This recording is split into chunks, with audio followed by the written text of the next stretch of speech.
Uniform లేకుండా arrest warrant లేకుండా police car లేకుండా ఏ రకం వచ్చి తీసుకుపోతారు? 4ంటికి తీసుకొచ్చారు. ఇప్పుడు టైం 11 అవుతుంది. ఆయన చూపి ఎందుకు చూపించలే మీరు? ఏ రకం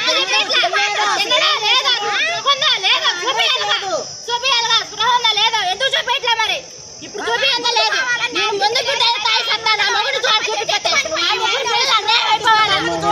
నాకు తల్లిదండ్రులు నాకు అన్ని నాకు మొగుడే. నా 3 పిల్లలు ఏం కావాలా? నాకు ఆయన చూపియండి ముందు. ఆయన చూపిస్తేనే నేను ఎండించిపోయేది. లేకుండా ముందు పుట్టి తాగి సత్తా. అది ముందు పుట్టి నా కాడే ఉంది. ముందు తాగా సత్తం అని మేము పోము. ముందు పుట్టి వాడు ఆ బొబ్బిలు కాడు మరి 2 కుటుంబాలు నడుస్తూ ముందు పుట్టి తాగా సత్తం అని నా కొడుకు మాకు తప్పు చేయాలా? నా మొగుడు తప్పు చేయాలా? ఎవరికి అన్యాయం చేయాలా? అందరికి మంచి చేసినాడు. నా మొగుడైనా నా మామైనా ఎవరికి అన్యాయం చేయాలా?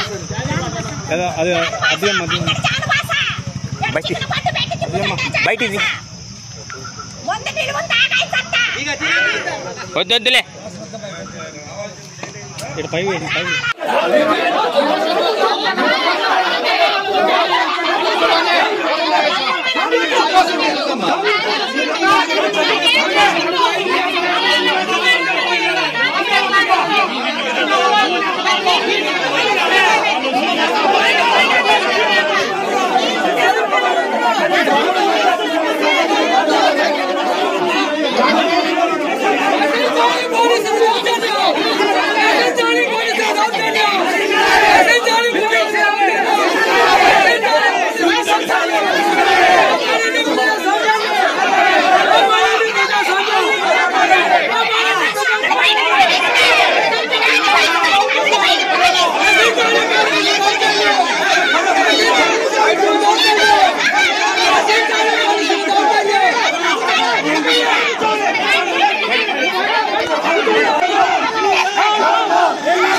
కేసు కట్టండి.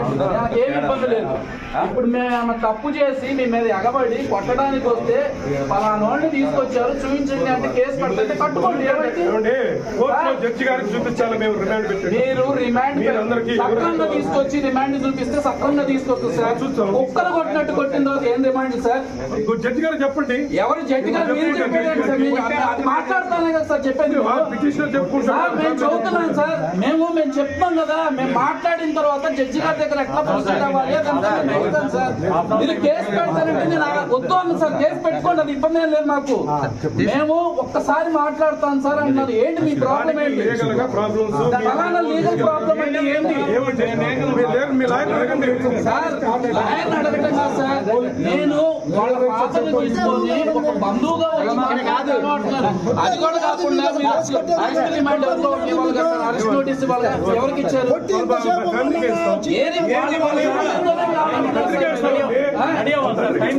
సార్ ఎన్ని గంటలు తీసుకొచ్చారు సార్? ఎన్ని గంటలు తీసుకొచ్చారు సార్? ఎప్పుడైనా సార్ అరెస్ట్ చేసి నేను చదువుకున్నాను. నేను చెప్తాను సార్. అరెస్ట్ చేసి తీసుకొచ్చేటప్పుడు ఫ్యామిలీకి ఇన్ఫర్మేషన్ ఇచ్చి నోటీస్ ఇవ్వాలి. మీరు ఇచ్చారా? అదే మీకు తెలియదు సార్. రమ్మనండి, మీ సిఐ గారు రమ్మనండి, మాట్లాడతాను. అట్లాగా సార్ మీరు ఎప్పుడు